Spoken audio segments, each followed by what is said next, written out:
আজকে বানাচ্ছি আমি ডিমের পোচ দিয়ে এক দুর্দান্ত কারি রেসিপি, যেটা গরম ভাতের সঙ্গে খেলে খুবই দুর্দান্ত লাগবে। তো চলো রেসিপিটা শুরু করে। প্রথমে আমি একটা ফ্রাইং প্যানে ডিমের পোচগুলো বানিয়ে নিচ্ছি।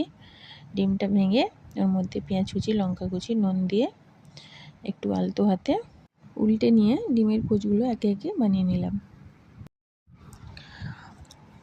খুবই আলতো হাতে উল্টে নিতে হবে। এখানে আমি 4টে ডিম পোচ করে নিয়েছি। এবার কয়েকটা আলু আমি সেদ্ধ করে নিয়েছিলাম, ছোটো ছোটো আলু, সেটাকে আমি ভেজে নিচ্ছি।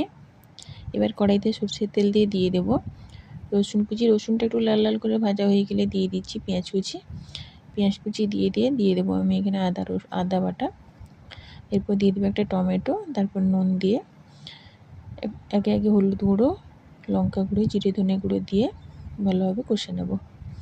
একটু জল দিয়ে কষে নেব। এরপর দিয়ে দেবো ভেজে রাখা আলুগুলো দিয়ে আবারও ভালোভাবে কষে নেব। তারপর দিয়ে দেবো পরিমাণ মতো জল। জলটা দিয়ে একটু ঢাকা দিয়ে দেবো। এবার ঝোলটা ফুটে উঠলে ভেজে রাখা ডিমের পোচগুলো দিয়ে দেবো। তারপর মিডিয়াম আঁচে রান্না করে নেবো। শেষে দিয়ে দেবো 1 চামচ গরম মশলা গুঁড়ো আর কয়েকটা চেরা কাঁচা লঙ্কা। ব্যাস, তাহলেই তৈরি হয়ে যাবে ডিমের পোচ দিয়ে অসাধারণ দুর্দান্ত কারি রেসিপি। ভিডিওটি কেমন লাগলো জানিও। টাটা।